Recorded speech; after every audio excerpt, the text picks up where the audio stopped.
ఇక ఇవాల్టి టాపిక్లో చాలా అత్యంత కీలకమైన విషయం చెప్పాలి అనుకుంటున్నాను నేను. నిజానికి నిర్భయంగా భయం లేకుండా చెప్పడానికే సిద్ధమయ్యాను. అదేంటంటే మనం గతంలో మతం విషయంలో భారతదేశం మీద మతం పేరుతో జరిగిన దాడులు, కులాల పేరుతో మన కంట్లో మన వేళ్లతోనే కులాల మధ్య చిచ్చులు పెట్టి మనందరినీ వేరు చేసి జరిపిన ఆటలు, ఘోరాలు, నేరాలు ఇవన్నీ మనం గతంలో చెప్పుకుంటూ వస్తూ ఉన్నాం.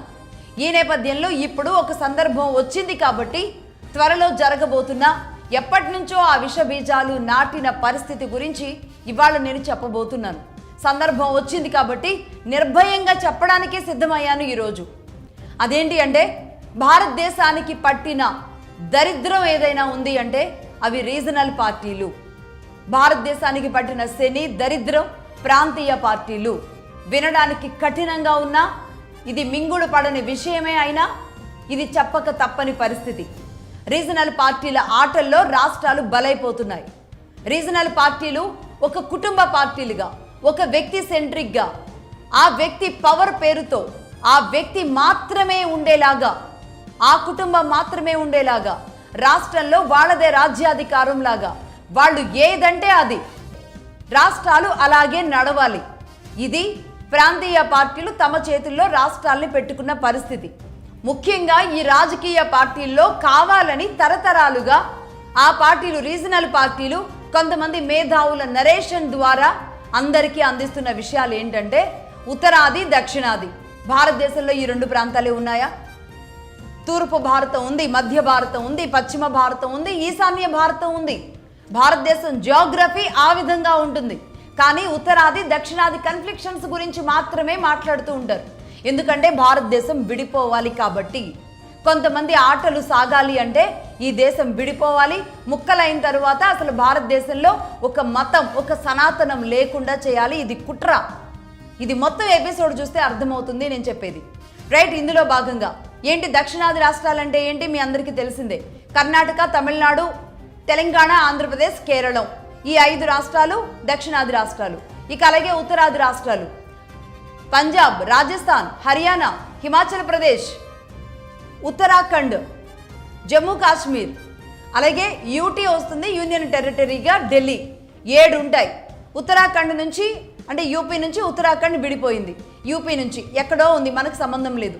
అలాగే ఢిల్లీ భారతదేశం మొత్తానికి రాజధాని, తను అక్కడ ఉండాలో అక్కడే ఉంది, అది కూడా యూనియన్ టెరిటరీగా ఉంది.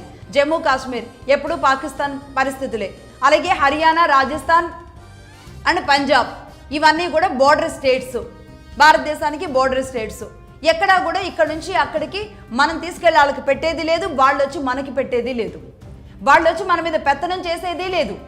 అయినప్పటికీ కూడా కావాలనే దక్షిణాదిలో ఉత్తరాది, దక్షిణాది అని విడగొడుతూ నార్త్ ఈస్ట్ అనే ఒక వేరు చేసి మాట్లాడేలాంటి ఒక భావజాలాన్ని, ఈ మాటల్ని ప్రజల్లోకి వదిలారు. దీంతో ఆ దక్షిణాదికి అన్యాయం తెలిసినా తెలియకపోయినా ఒక మాట అనేస్తూ ఉంటారు అందరూ. అసలు ఎందుకు అన్యాయం అనేది ఎవరు చెప్పేవాళ్ళు ఉండరు మనకి. కాబట్టి జాగ్రత్తగా వినండి. ఇందులో నెంబర్ 1, దక్షిణాది రాష్ట్రాలు హై ట్యాక్స్ పేయర్స్, ఎక్కువ మొత్తంలో ట్యాక్స్ కట్టే రాష్ట్రాలు దక్షిణాది రాష్ట్రాలు అని మాట్లాడుతూ ఉంటారు. నిజానికి దక్షిణాది రాష్ట్రాలు ఎంత ట్యాక్స్ కడుతున్నాయి, మిగతా రాష్ట్రాలు ఎంత కడుతున్నాయో మనకు తెలియాలి. మొత్తం దేశం మొత్తంలో అత్యధిక ట్యాక్స్ కట్టే రాష్ట్రం మహారాష్ట్ర. దాదాపుగా 7,61,000 కోట్ల రూపాయలు ట్యాక్స్ రూపంలో కేంద్రానికి కడుతుంది. 7,61,000 కోట్ల రూపాయలు ట్యాక్స్ రూపంలో మహారాష్ట్ర పే చేస్తోంది కేంద్ర ప్రభుత్వానికి. వీళ్ళకి ఉన్న ఎంపీలు 48 మంది ఎంపీలు ఉన్నారు మహారాష్ట్రకి. అలాగే నెక్స్ట్ ప్లేస్లో ఉంటుంది. అయితే ఇది మహారాష్ట్ర అనేది పశ్చిమ ప్రాంతం, వెస్ట్లో ఉండే ప్రాంతం. ఇది ఎక్కడా కూడా నార్త్ కానీ లేదంటే సౌత్ కానీ కూడా కాదు, పశ్చిమ ప్రాంతం. ఇక నెంబర్ 2 ఢిల్లీ. ఢిల్లీ ఉత్తరాది ప్రాంతం. రైట్, ఢిల్లీ ఎంత కడుతుంది? సెకండ్ ప్లేస్లో ఢిల్లీ ఉంటుంది. 2,32,000 కోట్ల రూపాయలు కడుతోంది ఢిల్లీ. ఢిల్లీలో ఎంతమంది ఎంపీలు ఉన్నారు? 7 ఎంపీలు ఉన్నారు. సెకండ్ ప్లేస్లో ఢిల్లీ అయిపోయింది కదా. నెంబర్ 3 ఇది సౌత్కి వచ్చే వరకు కర్ణాటక. కర్ణాటకలో 2 లక్షల కోట్ల రూపాయలు ట్యాక్స్ రూపంలో కడుతోంది కర్ణాటక. కర్ణాటకకి ఎంతమంది ఎంపీలు ఉన్నారు? 28 మంది ఎంపీలు ఉన్నారు. పక్కన టేబుల్ కూడా ఉంటుంది, చూడొచ్చు. రైట్, అలాగే నెక్స్ట్ తమిళనాడు. ఇది కూడా ట్యాక్స్ పేయర్లో ఒక రకంగా 4వ స్టేట్గా 4-5 స్టేట్లలో చూసుకోవచ్చు. ముఖ్యంగా ఎంత కడుతున్నారు వీళ్ళు? 1.3 లక్షలు కడుతున్నారు. తమిళనాడు 1.3 లక్షల కోట్ల రూపాయలు ట్యాక్స్ పేగా కడుతుంది. వీళ్ళకి ఎంతమంది ఎంపీలు ఉన్నారు?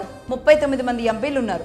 అలాగే తమిళనాడుతో పాటు నెక్స్ట్ ఆంధ్రప్రదేశ్ చూద్దాం, తెలంగాణ చూద్దాం. తెలంగాణ 90,000 కోట్ల రూపాయలు ట్యాక్స్ పే చేస్తుంది. ఎంతమంది ఎంపీలు ఉన్నారు? 17 మంది ఎంపీలు ఉన్నారు. అలాగే ఆంధ్రప్రదేశ్ 35,000 కోట్ల రూపాయలు ట్యాక్స్ పే చేస్తుంది కేంద్రానికి.